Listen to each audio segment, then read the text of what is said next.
کہ یہ کام بھی اسی گٹھ جوڑ کا نتیجہ ہو سکتا ہے، بلکہ ان کو تو یقین ہے، لیکن ظاہر ہے کہ یہ وہ والا کیس ہے جو عدالتوں میں ہے، یہ وہ والا کیس ہے جس کی اوپنلی وہ کمیشن بنے تھے، انویسٹیگیشن کمیشن کہہ لیں، جو کینیا بھی گئے، یہاں پر بھی جو ہے وہ ایک فوجداری کارروائی جاری ہے. تو لہٰذا اگر کسی کو یہ شک ہے، میں اداروں کی بات کر رہا ہوں، تو اب بڑا اچھا موقع ہے کہ وہ اس کو ثابت کر سکیں، کیونکہ عمران خان صاحب اور جنرل فیض حمید صاحب کے بارے میں جو یہ خیال کیا جا رہا ہے، جو شکوک و شبہات کا اظہار کیا جا رہا ہے، اور وہ تو کچھ لوگ تو بڑے پکا ان کو یقین ہے سازشی مفروضہ بڑی حد تک، کہ جی کہ یہ چونکہ عمران خان صاحب، اب اس کی پوری میں پیچھے آپ کو جو مفروضہ ہے سازشی مفروضہ وہ میں آپ کو بتا رہا ہوں، کہ فیض حمید صاحب جنرل عاصم منیر صاحب کا راستہ روکنا چاہتے تھے، خود آرمی چیف بننا چاہتے تھے، حالات ان کے کنٹرول میں نہیں تھے. عمران خان صاحب جو ہیں وہ ان کے پیچھے جو پوری فورس تھی، عمران خان صاحب کا انقلاب جو 25 مئی کو بھی آنے کے لیے مچل رہا تھا، پھر وہ 26 نومبر کو بھی جو وہ گئے تھے لانگ مارچ کرتے ہوئے، وہ جو جا رہے تھے اسلام آباد میں، پنڈی میں، پہلے ان کا یہ تھا کہ جی کہ جی ایچ کیو کے باہر دھرنے دیے جائیں گے، اسلام آباد جایا جائے گا. مین وائل ان کو گولی لگ گئی وہاں پر وزیر آباد میں. تو اس سے پہلے، یعنی 25 مئی کا ناکام ہونے کے بعد جو سب سے زیادہ ٹیٹنے وٹ تھے، جو رپورٹ ہو رہی ہیں، جو ایویڈنس ہے لوگوں کے پاس، سیاستداروں کے پاس، وہ ہے کہ فیض حمید صاحب بڑے آپے سے باہر تھے کہ یہ خان صاحب ناکام کیوں ہو رہے ہیں. اور وہ خان صاحب کو کہتے تھے، خان صاحب جب تک آپ آئیں گے نہیں اقتدار میں تو پھر یہ کام ٹھیک نہیں ہونا. تو ان کے پلان یہ تھے. اب عمران خان صاحب کچھ اور اپنا الو سیدھا کر رہے تھے. عمران خان صاحب کو یہ سجا تو ہوئے کھبے نو تے کھبا تو ہوئے سجے نو، یہ ایک مثال ہے کہ وہ دونوں ایک دوسرے کو استعمال کرنے کی کوشش کر رہے تھے. تو فیض حمید صاحب نے یہ لوگوں کے پاس، لوگوں کا یہ ماننا ہے، مطلب کن لوگوں کا ماننا ہے جو پاکستان کے اہم ترین جگہوں کے اوپر بیٹھے ہوئے ہیں، مناصب کے اوپر بیٹھے ہوئے ہیں، کہ یہ بڑے طریقے کے ساتھ ان کو یہاں سے بھجوایا گیا ارشد شریف صاحب کو، اور پھر جناب وہاں پر جو سلمان اقبال صاحب ہیں وہ ان کے زیر سایہ، کیونکہ سلمان اقبال صاحب نے ٹریپ کیا ان کو کہ ادھر میں آپ کو لک آفٹر کر سکتا ہوں یہاں پر، اور پھر کس نے نکلوایا ان کو دبئی سے.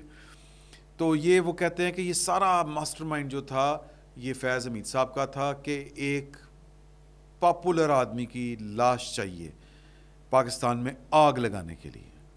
پاکستان میں یعنی وہ اپنا ان کا جو مقصد تھا وہ اس طرح حل ہوتا تھا کہ ایک اس طرح کی افراتفری پھیلے کہ جو عمران خان صاحب کو بوسٹ دے، اور عمران خان صاحب جو ہیں اس افراتفری کے نتیجے میں حکومت کا تختہ الٹ دیں، یا کہہ لیں کہ حکومت کو بھاگنے پہ مجبور کر دیں، اور کب مجبور کریں کہ جب تک اگلا آرمی چیف نہ لگا ہوا ہو. یعنی کہ باجوہ صاحب کے ہی وہ ساری باتیں آپ کے نالج میں ہیں کہ باجوہ صاحب کو بھی انہوں نے کہا تھا کہ یہ جتنے دیر الیکشن نہیں ہوتے ان کو یہ رہیں. تو سارے جو پلان تھے وہ اس کے ماسٹر مائنڈ جو تھے وہ کہتے ہیں کہ یہ فیض حمید صاحب تھے. فیض حمید صاحب پیچھے ہیں ارشد شریف صاحب کے قتل کے، یہ ان لوگوں کا ماننا ہے. یہ اس سٹوری میں نے آپ کے ساتھ شیئر کی تھی کہ یہ بھی لوگ یہ خیال کر رہے ہیں. تو شوکت صدیقی صاحب جو رفعت آرا صاحبہ ہیں، جو ارشد شریف صاحب کی والدہ ہیں، انہوں نے آج درخواست سپریم کورٹ میں دائر کی ہیں. 2 درخواستیں سی ایم متفرق درخواستیں. ایک درخواست میں انہوں نے تو پہلی بات ہے کہ جو جے آئی ٹی بنی تھی ارشد شریف صاحب کے قتل کی، اس کی جو رپورٹ ہے وہ اس کی نقل مانگی ہے. دوسرا انہوں نے ایک درخواست دائر کی ہے. انہوں نے کہا کہ جی کہ اس درخواست کا پیرا نمبر 5 ہے، یہ آپ کے سامنے لکھا ہوا آ رہا ہوگا. اس میں انہوں نے کہا کہ جی کہ یہ وہ افراد ہیں جو بڑے کلیم کرتے تھے کہ ان کے پاس بڑی انفارمیشن ہے ارشد شریف صاحب کے قتل کے حوالے سے، تو جو مطلب ہر حوالے سے ارشد شریف صاحب کا قتل کون انوالو ہے کون نہیں ہے، تو ان کو شامل تفتیش کیا جائے. یہ کون لوگ ہیں؟ یہ جناب عمران خان صاحب ہیں پہلے نمبر کے اوپر، former prime minister of Islamic republic of Pakistan. دوسرے نمبر کے اوپر فیصل واڈا صاحب ہیں، جنہوں نے ٹی وی کے اوپر بارہا یہ کلیم کیا ہے کہ ارشد شریف کے پیچھے کون ہے وہ بتاتے ہیں، ان کا وہ اشارے جو ہیں ان کے بھی جنرل فیاض حمید صاحب کی طرف جاتے ہیں. پھر جناب کس کے پاس لیپ ٹاپ رہا اور کون جو ہے وہ ارشد شریف صاحب کے ساتھ آخری رابطے میں رہا، وہ مراد سعید صاحب ہیں، فارمر منسٹر ہیں، ان کا نام ہے. سلمان اقبال صاحب کی وہ پناہ میں تھے. سلمان اقبال صاحب نے ان کو یہاں سے دبئی سے کینیا بھجوایا.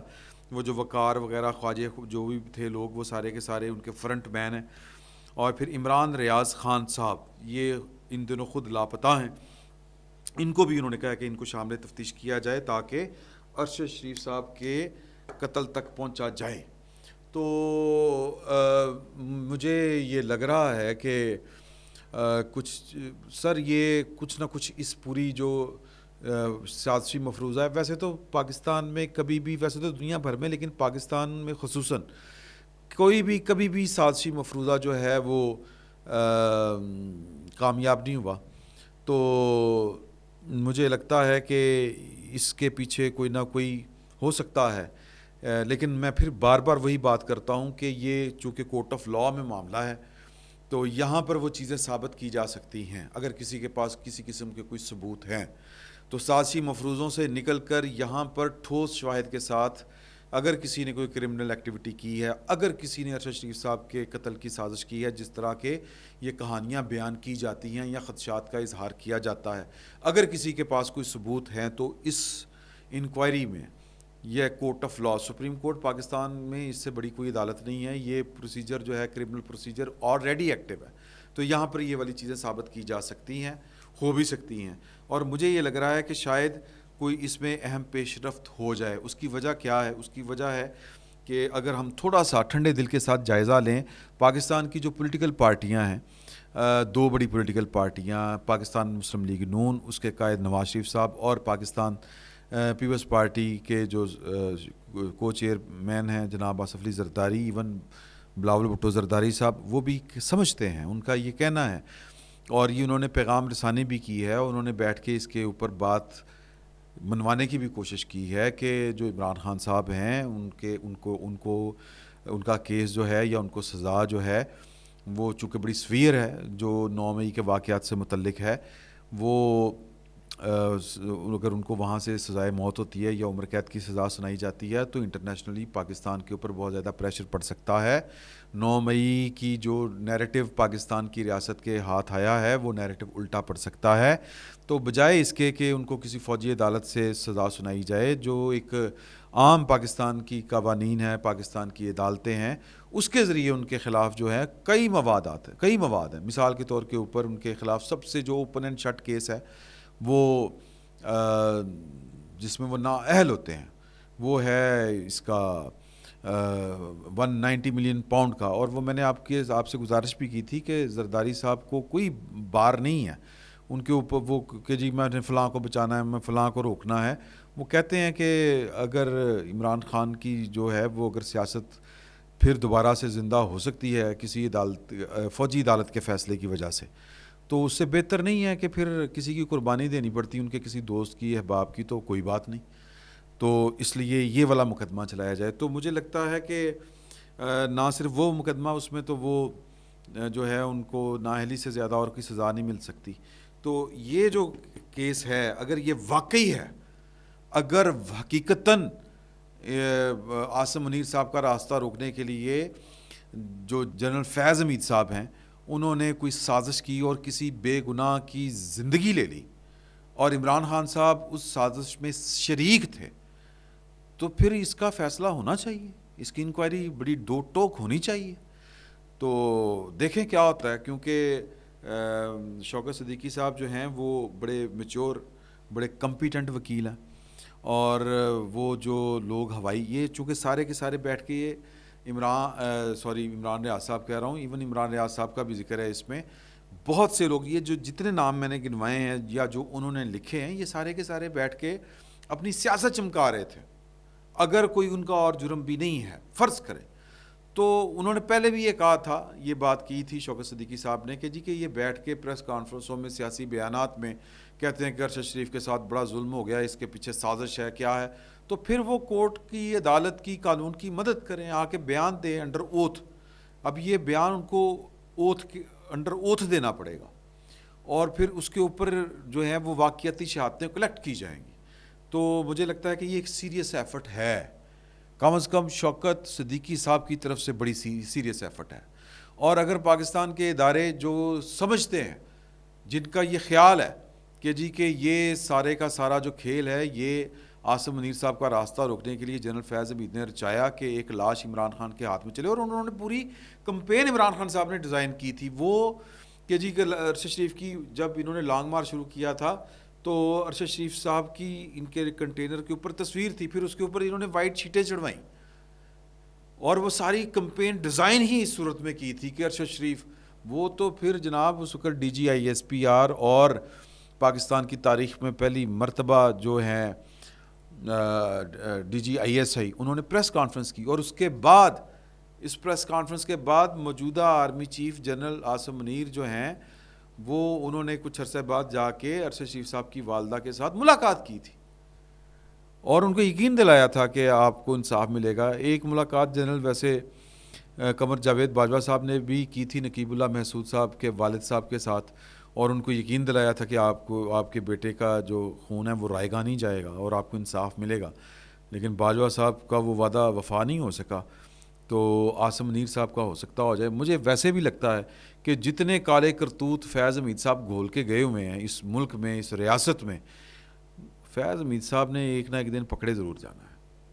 ہو سکتا ہے اس کیس میں پکڑے جائیں, دیکھیں کیا ہوتا ہے. فی الوقت اتنا ہی, بہت بہت شکریہ.